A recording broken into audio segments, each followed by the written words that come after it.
The project is pineapple wine. And I begin with this here. I'm boiling my largest pot of water. I'm going to get it up to a boil and then turn it down so it stops boiling. Why? Because I want to dissolve 10 pounds of sugar, and that much hot water takes a long time to cool off. Try to find a pan that has a top. Now we got to spend a little time chopping up some pineapples.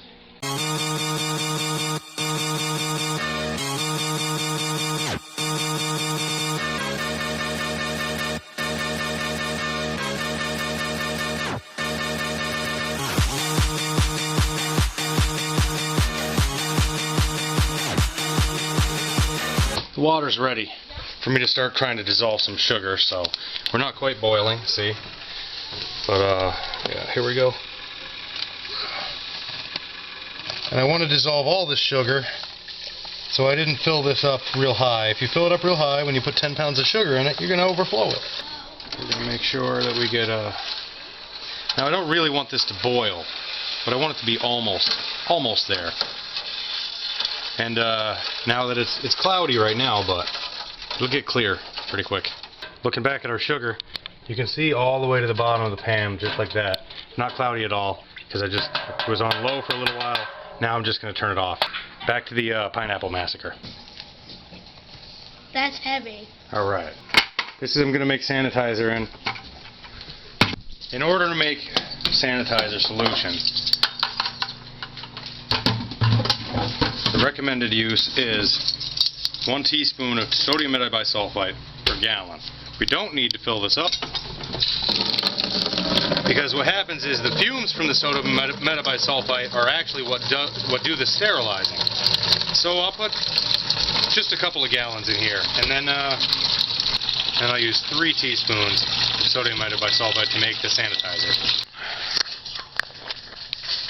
1, 2, 3. I'm going to stir that around. The reason I'm making the sanitizer is so I can sanitize the other bucket before I add all the fruits and whatnot.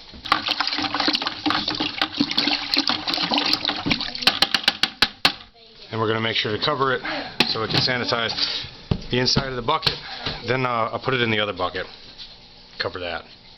Let it sit for, I don't know, 15 minutes or so to make sure the gas has done the job. And then pour it back into my sanitizer bucket. And then this will be sanitized. And we can load it up with the ingredients we have so far. I poured it from the sanitizer into the wine must, and I covered it. And now we're going to let it sit here to make sure this one is clean too, inside and out.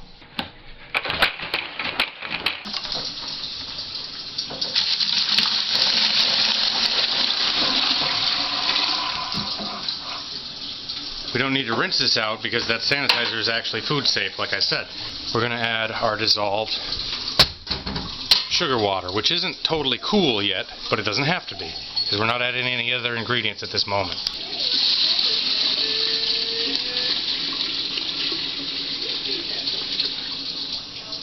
You don't want to have it too close to the top because everything kind of gets puffy when you add the yeast.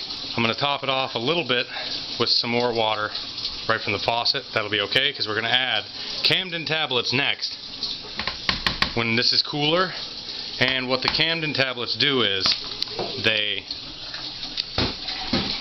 clean out your fruit and get rid of all the bad guys. Okay, these are the Camden tablets. Just one of these bottles goes a really long way. I only paid about $5 for this, and I've had enough for every batch. Look, it's a 5-gallon batch, so for 5 gallons to clean out that fruit, we need 5 Camden tablets. See how that works? That was a couple too many. Let's use the back of a spoon to crush them into a powder, and then we won't cover it real hard. We'll just put the top on to keep the gas in it so it can work better.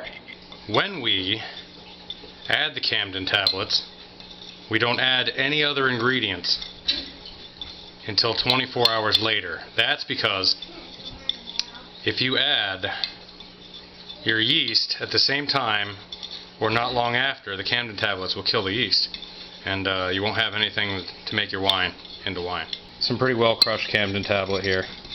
We'll add this later on. We'll stir this sugar water and pineapple syrup that we've made here. And since we're letting it cool off for a while, we don't want to just leave it open in the air. I'm not going to press this down because I don't want the container to implode. But we'll leave the lid on here and it'll cool off for a little while. Alright, the mixture we have is not terribly hot anymore. So, I've got a plate of Camden tablet powder. We're going to put it in. Now stir it. Stir it in really good. When we're done stirring it in real good, we'll just put the cap on. And this time, when we put the cap on, we want to make sure the gas doesn't escape at all. So when we put the cap on, we're going to press the cap down good. That way the gas stays inside and cleans all of this stuff out. It's been 1 day since the Camden tablets were added to the pineapple sauce. These are my measuring units. They've been sitting in my sanitizer. All your tools, anything that goes in or out of this must. The wine must is what it's called. The goo that's going to make your wine. Anything that comes in or out of it is going in that sanitizer for a while. Now, it's time to set aside some of our ingredients. The first one, here, let's look. These are some of my... I'm going to explain them now, and then I'm going to add them. Recipe calls for pectic enzyme, or pectin enzyme. What that does is, it breaks fruit body down, okay, to increase juice yield. You just need these things. So buy them. If you want to make the real wine, you buy all the real stuff. Next ingredient is tannin powder. It helps the solids and liquids separate. So, if you don't add tannin powder, you don't have to, but if you do add it, it'll separate faster. You're going to get clear wine faster. Yeast nutrient. This is like rocket fuel for the yeast. If you don't use it, your fermentation could be a lot slower. So, this one is a yeast nutrient and a yeast energizer. Sometimes they're sold separately, but never mind. Look for the combination. 7.5 teaspoons of acid blend. Don't worry, I'm not out. 2, 3, 4, 5, 6, 7.5. Next ingredient is pectic enzyme. 5 teaspoons. 1, 2, 3, 4, 5. 1/4 teaspoon of tannin. 5 teaspoons of nutrient. Sweet, that's all of my stuff. Now I'm just going to mix it together nice and good. Here we go. I sanitized this paddle, so it's okay to go in.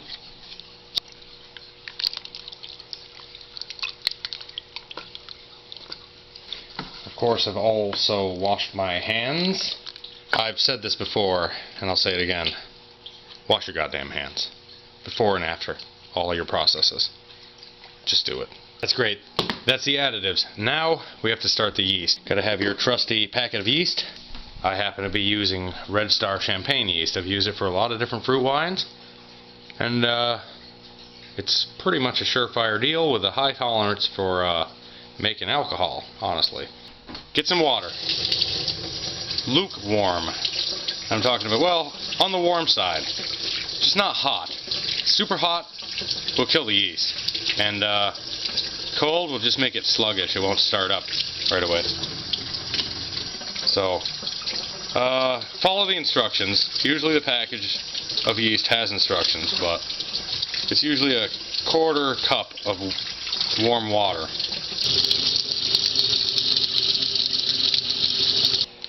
Top of my yeast off. We're going to add it.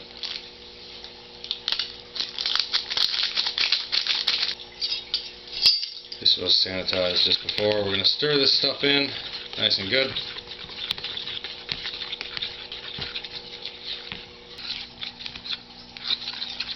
Now that this has been stirred in completely, we add 1 teaspoon of sugar, and the reason we do that is because it's called proofing the yeast. We'll bubble up to show us that the yeast is alive. 1 teaspoon of sugar to proof the yeast. We're going to stir it in, and then we're going to wait 10 or 15 minutes or so, and we expect it to kind of blow up.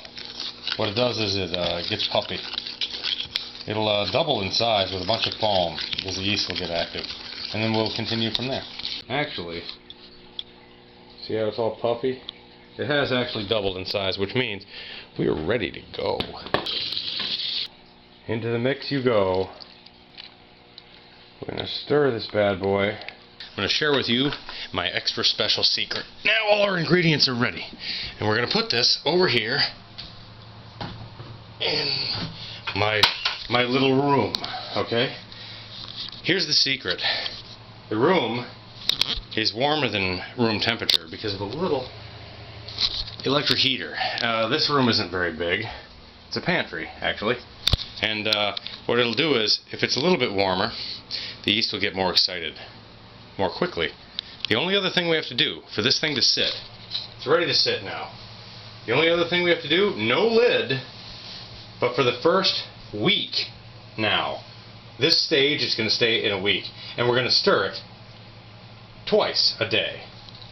But for the first week, a clean towel covers the top. More important during the summer when you got gnats and bugs and crap that are going to bother it. Look, I'm ready. That's it. That's going to sit just like that until tomorrow morning, where I'll stir it once. And then I'll stir it twice a day through a whole week. And we'll have a recording of the yeast. It's going to get really excited. It's bubbling like a big soda. Look, maybe you can hear it. Oh yeah. That means we're good to go. The yeast is really kicked up. Part of the reason is because I use this little heater. This room in here is pretty tropical right now. But wow. So twice a day we're going to stir this. Listen, you can hear it sizzling. Sometimes it might take 1 or 2 or 3 days for it really to get to this point, but I'm happy because overnight, man, this thing has gone berserky. Okay, final step before it goes into one of these larger jugs. This is the pineapple I've been stirring once or twice every day. I put a straining bag in a nice clean bucket. Just hold it. It doesn't go nowhere.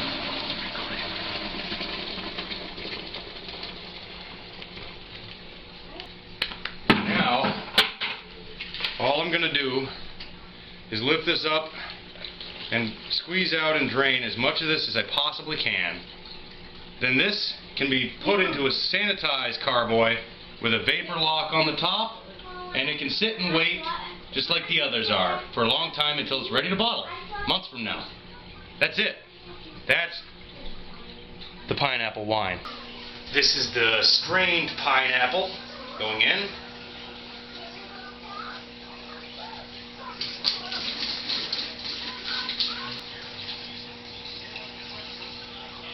And this right here is it ready to sit for a long time, few months. Eventually some of the solids will come down to the bottom like this. You can re-rack it into another clean jar to leave the junk behind. And that's it. That's the pineapple wine. Now we just wait. That's it. Thanks for watching.